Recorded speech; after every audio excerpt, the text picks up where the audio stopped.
절씩 교독하시겠습니다. 제가 먼저 읽겠습니다. 태초에 말씀이 계시니라. 이 말씀이 하나님과 함께 계셨으니 이 말씀은 곧 하나님이시라. 그가 태초에 하나님과 함께 계셨고 만물이 그로 말미암아 지은 바 되었으니 지은 것이 하나도 그가 없이는 된 것이 없느니라. 그 안에 생명이 있었으니 이 생명은 사람들의 빛이라. 빛이 어둠에 비추되 어둠이 깨닫지 못하더라. 하나님께로부터 보내심을 받은 사람이 있으니 그의 이름은 요한이라. 그가 증언하러 왔으니 곧 빛에 대하여 증언하고 모든 사람이 자기로 말미암아 믿게 하려 함이라. 그는 이 빛이 아니요 이 빛에 대하여 증언하러 온 자라. 참 빛 곧 세상에 와서 각 사람에게 비추는 빛이 있었나니 그가 세상에 계셨으며 세상은 그로 말미암아 지은 바 되었으되 세상이 그를 알지 못하였고 자기 땅에 오매 자기 백성이 영접하지 아니하였으나 영접하는 자 곧 그 이름을 믿는 자들에게는 하나님의 자녀가 되는 권세를 주셨으니 이는 혈통으로나 육정으로나 사람의 뜻으로 나지 아니하고 오직 하나님께로부터 난 자들이니라. 말씀이 육신이 되어 우리 가운데 거하심에 우리가 그의 영광을 보니 아버지의 독생자의 영광이요 은혜와 진리가 충만하더라. 요한이 그에 대하여 증언하여 외쳐 이르되 내가 전에 말하기를 내 뒤에 오시는 이가 나보다 앞선 것은 나보다 먼저 계심이라 한 것이 이 사람을 가리킴이라 하니라. 우리가 다 그의 충만한 데서 받으니 은혜 위에 은혜로라. 율법은 모세로 말미암아 주어진 것이요 은혜와 진리는 예수 그리스도로 말미암아 온 것이라. 본래 하나님을 본 사람이 없으되 아버지 품속에 있는 독생하신 하나님이 나타내셨느니라. 아멘. 자, 하나님의 말씀입니다. 2025년 새해 첫 주일 예배에 오신 여러분 환영하고 축복합니다. 네, 여러분 서로 할렐루야로 인사해 볼까요? 할렐루야. 네, 앞뒤 좌우에 계신 분들과 반갑게 인사하겠습니다. 하나님께서 올해 우리에게 새 부흥의 시작이라는 비전을 주셨는데요. 옆에 한번 보실까요? 2025년 새 부흥의 시작, 성령 충만한 예배, 사랑으로 소문난 성도, 또 다음 세대의 부흥을 위하여서 여러분 기도해 주시고 저렇게 이루어질 줄 믿으시기를 바랍니다. 네, 이미 부흥은 시작이 되었습니다. 왜냐하면 부흥의 근원이 되시는 우리 주 예수 그리스도께서 이미 우리 안에 계시기 때문에 그래요. 그 예수님을 더 깊이 알고 우리가 주님과 교제할수록 주님께서 우리에게 이미 허락하신 부흥을 우리가 점점 더 경험하게 되는 것입니다. 그런 면에서 보면 올 한 해 동안 저희가 이 주일 예배 때 요한복음 말씀을 함께 나눌 텐데요. 이 요한복음 말씀이 더 특별하게 여겨지고 이 올해 주신 비전과 연결이 되는구나 이런 생각이 들어요. 왜냐하면 이 신약 성경에는 4개의 복음서가 있습니다, 여러분. 마태, 마가, 누가, 요한복음 이렇게 4개의 복음서가 있는데요. 다른 복음서들 마태, 마가, 누가 복음은 예수님의 탄생부터 십자가 부활 승천하시기까지 객관적인 사실을 근거로 하여서 전기문 형태로 이렇게 쓰여진 그런 책이지만 이 요한복음은 좀 관점이 다릅니다. 요한복음은 그 앞에 3개의 복음서 내용들을 성도들이 이미 다 알고 있다는 전제하에 이 요한복음은 그것에서 더 깊이 심도 있는 해설과 해석을 첨가하여서 다루고 있는 그런 성경인데요. 무엇을 더 깊이 있게 다루고 있는가? 예수님이 과연 누구이신가? 여기에 초점을 맞추어서 집중적으로 알려주는 책이 바로 이 요한복음인 것입니다. 그러니까 이 요한복음을 통하여서 우리가 예수님을 깊이 더욱더 알아가면 이미 우리 안에 계셔서 부흥을 시작하신 예수님을 더 알게 되고 그 예수님께서 일으키시는 부흥을 우리가 더욱더 경험할 수가 있게 되는 것이지요. 요한복음의 저작 목적이 20장에 나오는데요. 20장 21절에 이렇게 나옵니다. 오직 이것을 기록함은 너희로 예수께서 하나님의 아들 그리스도이심을 믿게 하려 함이요 또 너희로 믿고 그 이름을 힘입어 생명을 얻게 하려 함이라. 이렇게 말씀하셨습니다. 여기서 너희로라고 한 것은요, 다른 사람이 아니라 초대교회 성도들을 의미하는 겁니다. 성도들에게 쓴 이 성경책이라는 거예요. 그러니 지금 한마디로 사도 요한이 이 성도들에게 무슨 심정으로 지금 이 요한복음을 써서 주는 것인가 하면 이런 겁니다. 너희가 지금 예수님을 잘 알고 있고 믿고 있다고는 하지만 언젠가는 믿음이 약해지고 또 이단들의 사상에 너희가 마음이 흔들리고 믿음이 흔들리고 연약해질 수가 있다.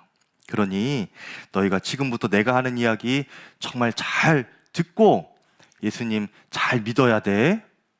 이런 심정으로 성도들에게 이 요한복음을 쓴 것입니다.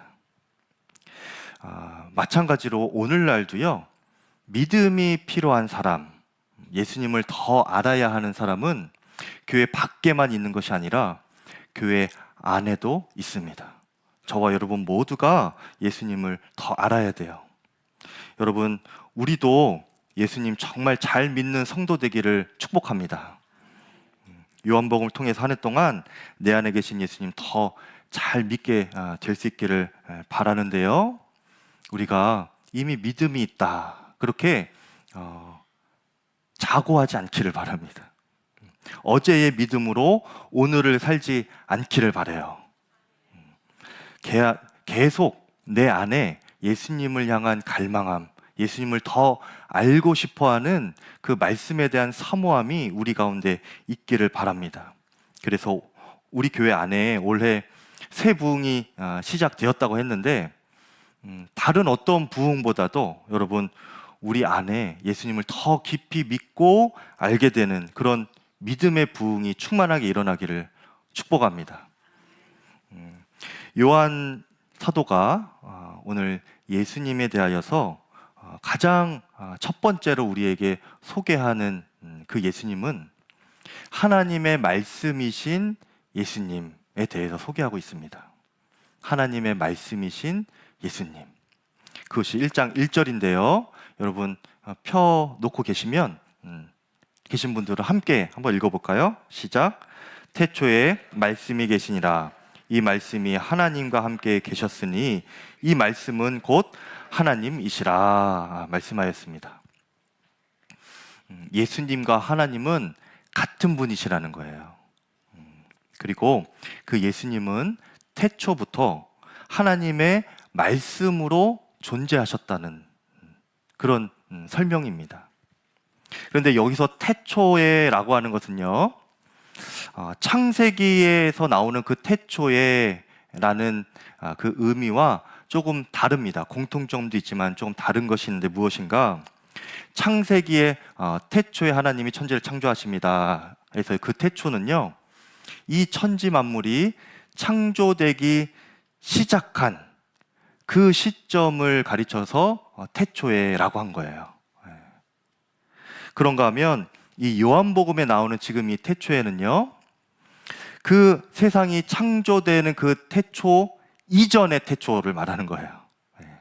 그 이전부터, 훨씬 전부터 존재하셨던 하나님, 예수님, 성령님, 영원 가운데 계신 그 하나님, 삼위일체 하나님을 설명할 때 그때를 이 요한복음에서는 태초에라고 하는 것입니다. 우리가 알 수 없는 시간의 개념인 것이죠. 우리가 시간의 개념이 있기 전부터 주님은 존재하셨다는 것입니다. 그 태초를 말하는 거예요. 그러니 정리하자면요, 예수님은 이 세상이 창조되기 훨씬 이전부터 하나님 성령님과 함께 존재하고 계셨고, 그냥 계신 것이 아니라 서로 교제를 나누면서 이 삼위일체 하나님이 풍성한 기쁨 가운데 그렇게 지내셨어요. 그러다가 하나님께서 우리가 이 교제의 기쁨을 우리만 누리기엔 너무 아깝다. 이 교제의 풍성함을 누군가도 조금 알 수 있으면 좋겠다 해서 그런 존재를 만드시려고 하신 것이 바로 저와 여러분 인간입니다. 그리고 이 인간을 위하여서 이 천지 만물을 다 지으신 거예요. 그렇게 하나님께서 세상을 창조하실 때에 여러분 창세기 보면 하나님께서 무엇으로 창조를 하셨다고 했어요? 말씀으로 창조하셨다고 했죠? 그 하나님께서 말씀으로 창조하실 때 그 말씀이 무엇인가? 그 하나님의 말씀이 바로 우리 주 예수 그리스도라는 것입니다. 예수님이 그 하나님의 말씀이시라는 거예요. 말씀의 역할을 예수님이 감당하시면서 하나님의 뜻을 따라 이 만물을 창조하셨고 저와 여러분도 예수님께서 그렇게 창조를 하신 것입니다. 그러니까 우리는 예수님의 작품인 거예요. 여러분 한 사람 한 사람이 그렇게 된 것입니다. 3절 말씀에 만물이 그로 말미암아 지은 바 되었으니 지은 것이 하나도 그가 없이는 된 것이 없느니라. 여기서 그가 예수님이죠. 말씀이신 예수님인데 예수님 없이는 지어진 것이 하나도 없다는 겁니다. 그러니까 저와 여러분 만드신 분이 예수님이에요. 예수님의 손으로 여러분과 제가 창조된 것입니다. 하나님의 말씀이시고 창조주이신 주 예수님을 우리가 믿을 수 있기를 바랍니다. 저와 여러분은 이 땅에 우연히 태어난 것이 아니에요. 창세 전부터 예수님께서 하나님의 뜻에 따라 철저하고 완벽한 계획 가운데 우리를 만드셨고 이 땅에 보내주신 것이고 지금도 우리와 함께 계시는 것입니다. 그러니 여러분 우리 모두는요 다 귀한 존재들이에요. 나도 저 사람도 다 예수님께서 지으신 사람인 것입니다. 그러니 그 생각을 하고 있으면요 나 자신에 대한 자존감이 높아지는 거예요. 나는 예수님이 만드신 사람이다. 완벽한 사람이다. 그리고 다른 사람을 대하는 태도와 마음도 달라집니다. 저 사람도 예수님께서 지으신 완벽한 사람이다. 이렇게 생각하면서 인격적으로 대하게 되는 거예요.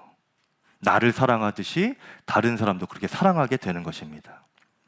여러분 우리 함께 서로 따라해 볼까요? 당신은 예수님이 완벽하게 지으신 사람입니다. 옆에 사람하고 한번 해보시죠. 당신은 예수님이 완벽하게 지으신 사람입니다. 완벽하게 지으신 사람인 거예요. 너무나 존귀한 여러분들이시죠? 그런데 우리가 이렇게 서로 그렇게 말해주면서 기분 좋으라고 그렇게 하는 것이 아니고요. 예수님께서 진실로 우리를 그렇게 만드셨고 우리에게 그렇게 빛나게 하셨습니다. 9장 말씀에 참 빛 곧 세상에 와서 각 사람에게 비추는 빛이 있었나니 라고 했습니다. 각 사람에게 비추는 빛이 있었나니. 예수님은요 모든 사람, 각 사람 모두에게 생명과 구원의 빛을 비추어 주셨습니다. 출애굽기 34장 35절에 보면 모세가 시내산에서 하나님과 만나고 이렇게 계명을 받아서 산에서 내려올 때 그 모세의 얼굴에 광채가 굉장했대요. 그래서 사람들이 그를 보기가 어려울 정도로, 보면은 눈이 멀 것 같은 그럴 정도로 모세에게 광채가 일어났다고 하는 거예요. 여러분 우리도 원래는요 그렇게 생명의 빛을 주님으로부터 받고 하나님의 권세와 능력의 광채가 나는 그런 인생들입니다. 주님이 우리 각 사람에게 빛을 비춰주셨다. 구원의 빛, 생명의 빛을 비춰주셨다 하는 그 의미는 우리의 삶을 그렇게 존귀하고 능력 있게 우리를 비춰주셨다는 의미가 되는 거예요. 그런데 사람들 중에는 그렇게 빛나 보이는 사람이 있는가 하면 안 빛나 보이는 사람이 있습니다. 그것은요 그 빛으로 오신 그 예수님을 영접한 사람과 영접하지 않는 그 차이입니다. 11절 12절에 보니까 창조주 예수님께서 자기 땅에 오셨을 때, 자기 백성들에게 오셨을 때에 자기 땅에 오매 자기 백성이 영접하지 아니하였으나 12절에 영접하는 자, 곧 그 이름을 믿는 자들에게는 하나님의 자녀가 되는 권세를 주셨으니 라고 했습니다. 예수님을, 빛 대신 예수님을 그 마음에 영접하는 사람이 하나님의 자녀가 되는 권세를 얻었고 빛나는 능력으로 살게 된다는 것이에요. 여러분 예수님을 영접하셨습니까? 네. 그렇다면 우리 삶이 하나님의 자녀가 되는 권세로 살고 그런 영광의 빛이 비추어지는 그런 삶으로 우리가 지금 살아가고 있습니까? 만약에 우리가 그러지 못하다고 생각한다면 그것을 목사님 저는 잘 못 느끼겠는데요. 이런 마음이시라면 그 이유가 다 있습니다. 왜 그런가? 하나님의 자녀가 되는 권세가 무엇인지, 또 하나님의 자녀가 되는 권세가 어디에서 나오는 것인지 우리가 잘 모르기 때문에 그래요. 안다고 생각했는데 착각하고 있기 때문에 그렇습니다. 많은 사람들이 내가 하나님의 자녀된 권세를 받았다, 이 축복을 받았다라고 하면요, 화려하고 돈이 많이 벌리고 또 높은 명성을 얻게 되고 성공하고 이런 것들만 있는 줄 알아요. 거기에서만 하나님의 자녀가 된 권세를 찾으려고 합니다. 하지만 우리가 하나님의 자녀된 권세가 어디서부터 진정으로 나오는지 보려면 하나님의 유일하신 독생자 외아들 우리 주 예수 그리스도께서 어떠셨는지 그것을 먼저 보아야 하는 거예요. 그래야 하나님의 자녀가 저런 모습이구나, 하나님의 자녀로부터 나오는 권세가 저기서부터 나오는 것이구나, 이것을 알 수 있는 겁니다. 세상과는 기준이 달라요. 14절에 보니까 말씀이 육신이 되어 우리 가운데 거하심에 우리가 그의 영광을 보니 라고 했습니다. 그의 영광이 어디서부터 나왔어요? 말씀이 육신이 되어 우리 가운데 거하심에 거기에서 영광이 나왔다는 겁니다. 제가 좀 설명을 해드릴게요. 오늘 좀 어렵죠, 여러분? 요한복음 1장 1절에서 18절이 굉장히 어려워요. 왜냐하면 이 전체 내용을 이 18절 안에 다 이렇게 요약해서 압축해서 마치 책의 개요처럼 그렇게 설명해 놓은 것이거든요. 그래서 굉장한 신학적인 개념들이 많이 들어가 있어요. 근데 이것을 최대한 쉽게 지금 설명해 드리려고 제가 준비를 하긴 했는데 어렵나 보네요, 여러분. 죄송합니다. 아무튼 근데 한번 잘 들어보세요, 한번. 네. 말씀이 육신이 되어 우리 가운데 거하심에 여기서 하나님의 자녀된 권세가 나온다고 했는데요. 여러분 하나님의 말씀, 이 말씀 자체는요, 그 자체가 권능입니다. 빛이 있으라 태초에 하나님께서 그걸 말씀하셨을 때 그냥 그대로 빛이 있게 되는 거예요. 다른 것이 필요 없습니다. 하나님께서 말씀하시면 그것이 그대로 이루어진 것이 창조였어요. 그것이 말씀의 권능입니다. 온 세상 만물이 말씀으로 창조되었는데 그 하나님의 말씀이 예수님이라고 했잖아요. 그러니까 예수님께 그 권능이 있으신 거예요. 그런데 이 말씀이 육신이 되었다, 예수님이 육신이 되었다라는 것은요, 예수님께서 그 권능의 자리를 스스로 내려놓으시고 약하고 한계가 있고 이 제약이 많은 이 육신의 자리로 내려오셨다는 겁니다. 그게 말씀이 육신이 되어인 거예요. 예수님께서는요, 강한 능력과 힘으로 이 구원 사명도 그렇게 능히 이루실 수 있었던 분이십니다. 유대 지도자들이요, 이제 사람을 시켜서 예수님을 잡으러 이렇게 왔을 때에 그때 예수님의 수제자 베드로가 칼로 그 사람들을 다 맞섰죠. 그런데 그때 예수님께서 베드로에게 칼을 거두라고 했습니다. 그러면서 베드로에게 뭐라고 말씀하시냐면 너는 내가 원하기만 하면 지금도 12군단이나 더 되는 천사를 하나님으로부터 보내달라고 할 수 있다고 알지 못하느냐, 이렇게 말씀을 하세요. 예수님에게는 강력한 권능이 있다는 거예요. 여러분, 창세기에 보면 소돔과 고모라 성을 완전히 멸망시킬 때에 천사 몇 분이 필요했는지 아십니까, 여러분? 천사 2명. 천사 2명이 소돔과 고모라 성을 완전히 멸망시켰어요. 그런데 그 천사가 12군단이나 더 되는 천사가 이 땅에 오면 어떻게 됩니까?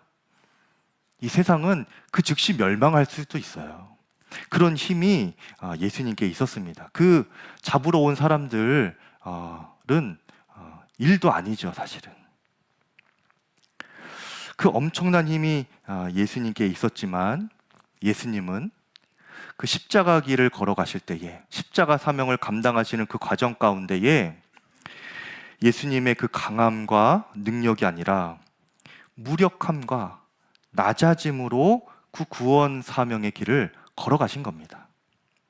그리고 마침내는 가장 무능하고 비참하고 비천한 자리인 이 십자가 위에 달리셔서 마침내 모든 구원 사명을 감당하셨던 것이죠.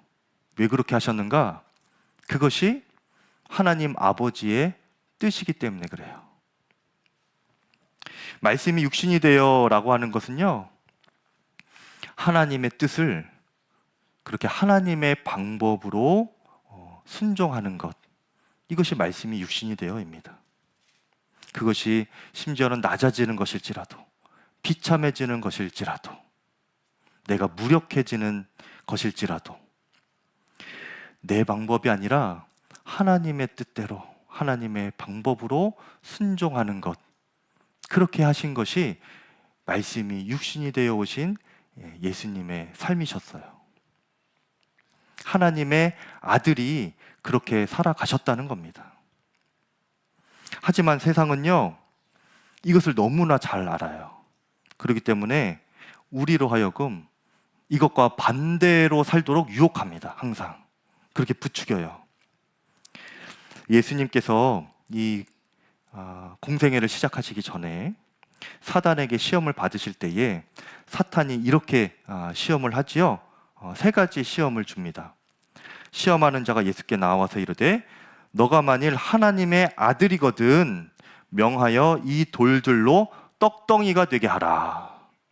그리고 내가 만일 하나님의 아들이거든 너를 위하여 그의 사자들을 명하시리니 그들을 손으로 너를 받들어 발에 부딪히지 않게 할 것이다. 그러니 너는 여기서 한번 뛰어내려 봐라. 높은 곳에서 뛰어내려 봐라.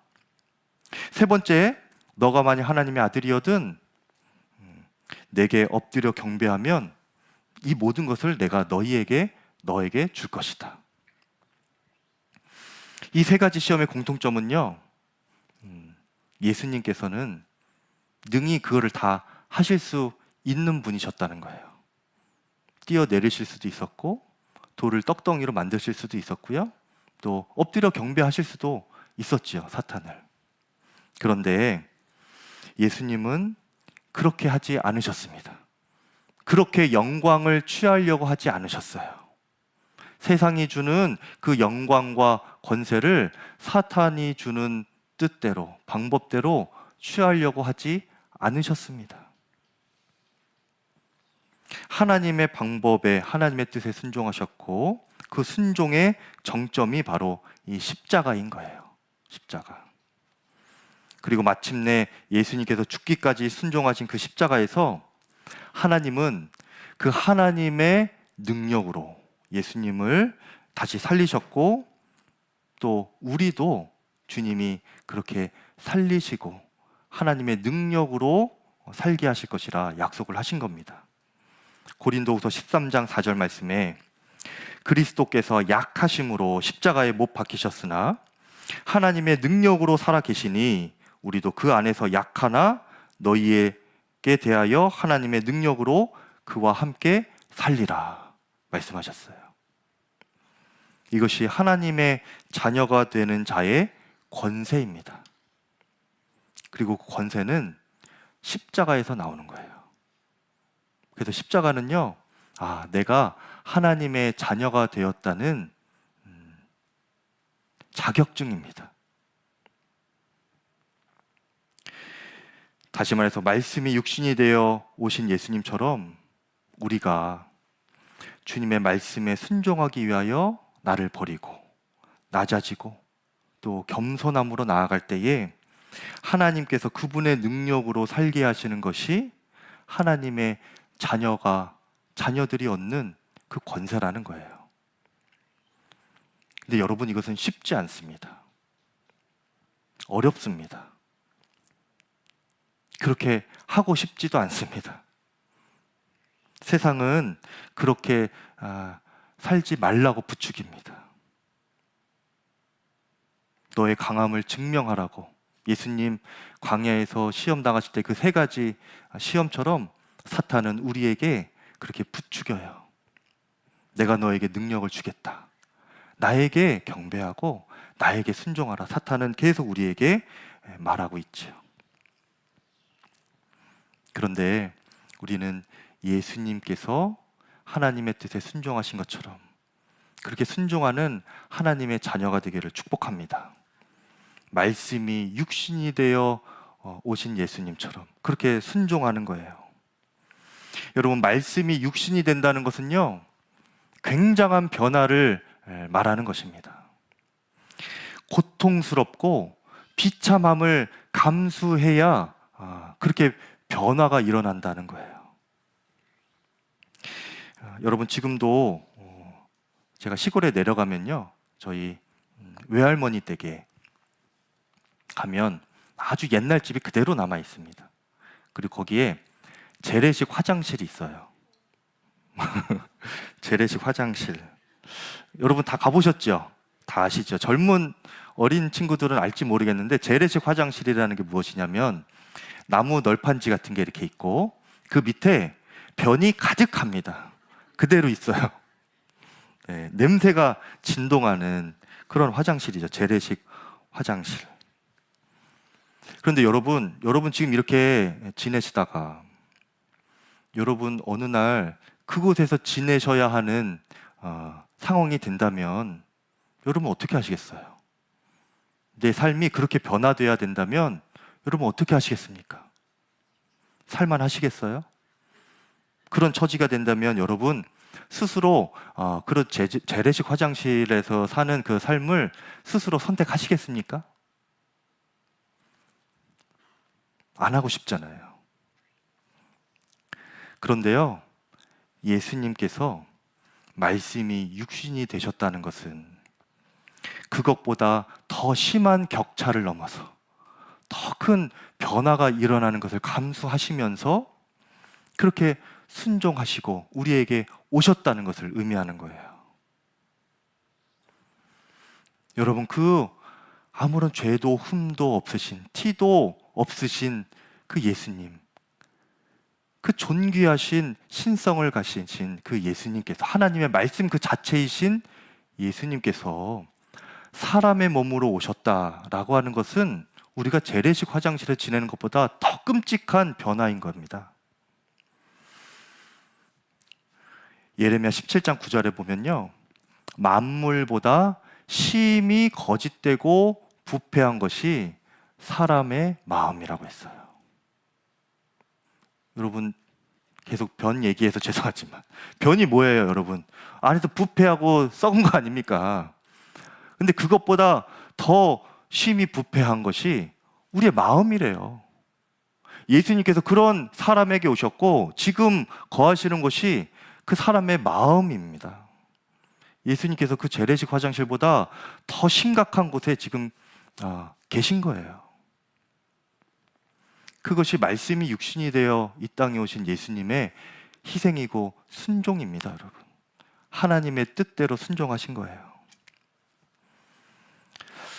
우리가 하나님의 자녀된 권세로 살아간다는 것은 이런 수준의 순종을 의미하는 것입니다. 우리가 하나님의 자녀된 권세로 살아가려면요, 이 순종에서 시작을 하는 거예요. 높고 화려하고 성공하고 잘난 곳에서 하나님 자녀된 권세를 찾으려면요, 여러분 찾기가 힘들어요. 십자가에서부터 이 권세가 시작되는 겁니다. 존재가 바뀌는 듯한 그런 고통일지라도 저 사람은 내가 죽어도 용서 못해. 내가 저 사람에게는 죽어도 순종 못해. 저 사람하고는 죽어도 같이 못할 것 같아. 죽기보다 더 끔찍해 할 때, 여러분 그때가 순종할 때라는 거예요. 낮아지는 길, 나를 내려놓는 길, 자존심 내려놓고 더 비참해지더라도 그것이 하나님의 뜻이라면, 순종의 길이라면, 그렇게 순종할 때에 하나님의 자녀된 권세가 임하기 시작하는 거예요. 여러분, 그 하나님의 자녀된 권세가 우리에게 임하게 되기를 축복합니다. 그 부흥이 여러분 심령 가운데, 삶 가운데 누려지기를 축복합니다. 작은 것부터 시작하는 거예요, 여러분. 작은 것부터. 변 이야기 이왕 나왔으니까 하나 더 할게요. 작년 겨울쯤이었던 것 같아요. 제가 사무실에서 말씀을 준비하다가 이제 퇴근하려고 하는데, 이제 복도를 지나가려고 하는데 느낌이 좀 이상해요, 그날따라. 그래서 화장실 쪽으로, 이렇게 남자 화장실 쪽으로 가보니까 그 남자 화장실 그 입구부터 변이 이렇게 줄줄이 이렇게 징검다리처럼 이렇게 계속 줄을 따라 이렇게 묻어 있는 거예요, 바닥에.